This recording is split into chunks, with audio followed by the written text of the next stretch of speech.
Hi everyone, it's Mosh, and I'm bringing you a review to the 50 Clue series by Jeppe Norsker. Now let's get two things out of the way before we start. First of all, these are review copies. I did not pay for them. Do with that information whatever you want. Just know I got these for free for the express purpose to review them. Second of all, I have no idea how to pronounce the name. I am very sorry. I will call you Jeppe during the review. I don't know if it's right. I hope it is. If it's not, please forgive me. I'm just a stupid German. I have no idea how Danish works. On to the review. The 50 Clue series, for now, consists of 3 games. I have the German version. There is also an English and a Danish one. The first one is The Pendulum of the Dead, followed by White Sleep, followed by The Fate of Leopold. Since this is a story-based game, this is the time where I would talk about the story. The story, oh boy.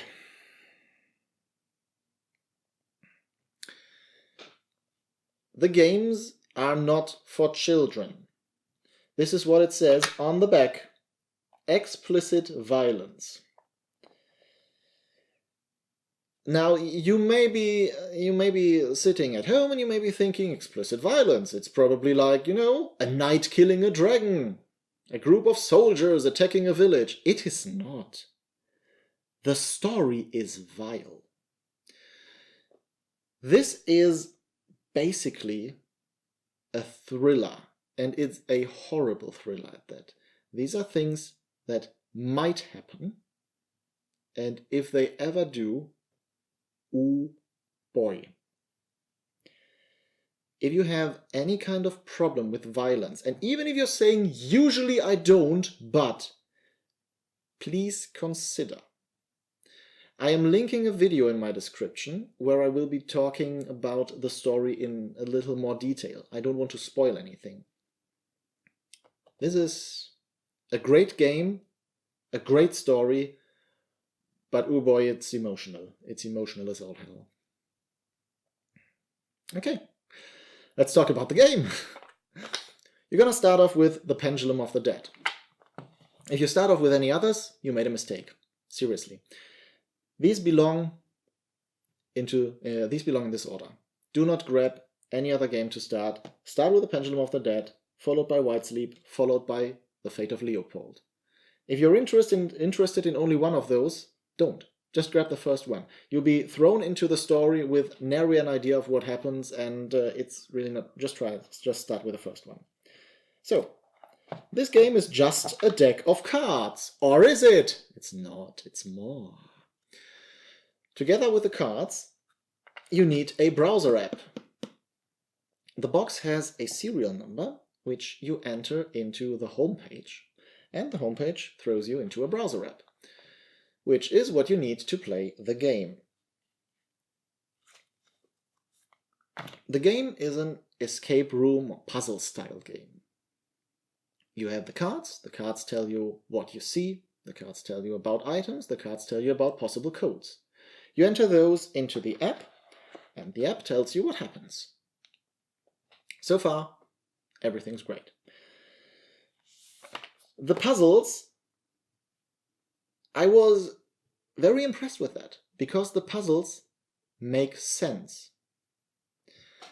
I know this sounds strange, but consider the other escape room type games, like Exit, Unlock, Deckscape. I've played those all, and there are many places when the puzzles are kinda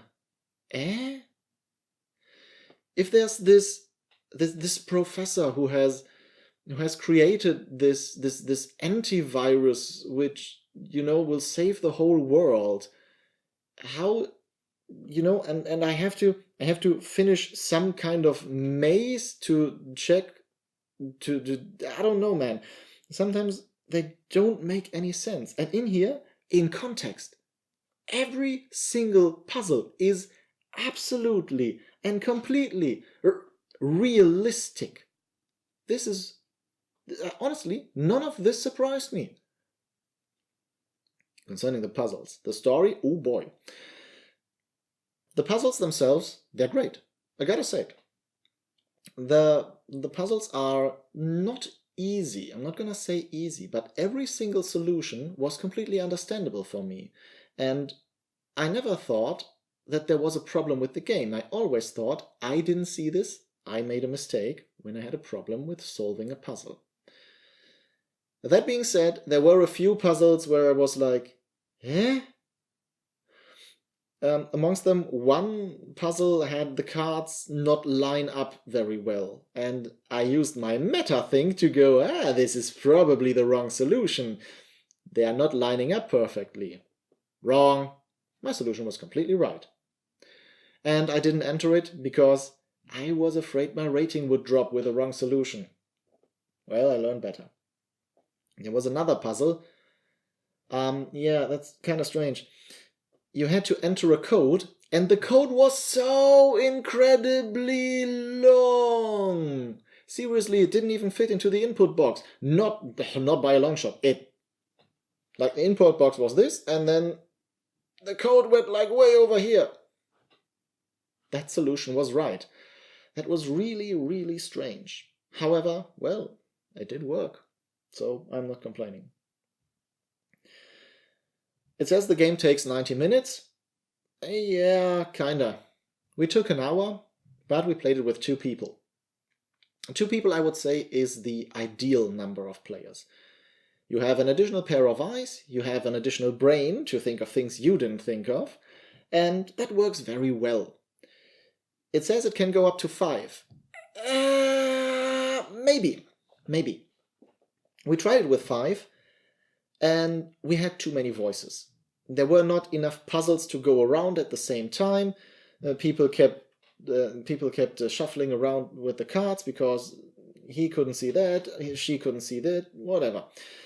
And too many people had too many solutions, and there was too much discussion, so I don't know, man. 2 or 3, probably the best. It says it's for 16 plus. Yeah, kinda. If they are fine with the story, yes. The puzzles, absolutely possible for teenagers, sure. One thing that made me kind of sad, the serial. The serial number can only be activated 30 times. After that, can't play the game anymore. Now, of course, at a retail price of 15 euros per box, that's only 50 cents for a play. And that's pretty cheap. But on the same, my preservationist heart, it's like, sooner or later, this game will be done. You will have the cards, you will have everything you need, but you can't play it anymore. Until that happens, sure, you can give it to friends, you can sell it, you can trade it, but sooner or later, these 30 activations will catch up with you. But I suppose everything ends. The game ends. The times you can play the game ends. And we all will find our end somewhere. Man. Oh boy, that got pretty dark in the end. Just like 50 clues. Have a good day. Mosh out.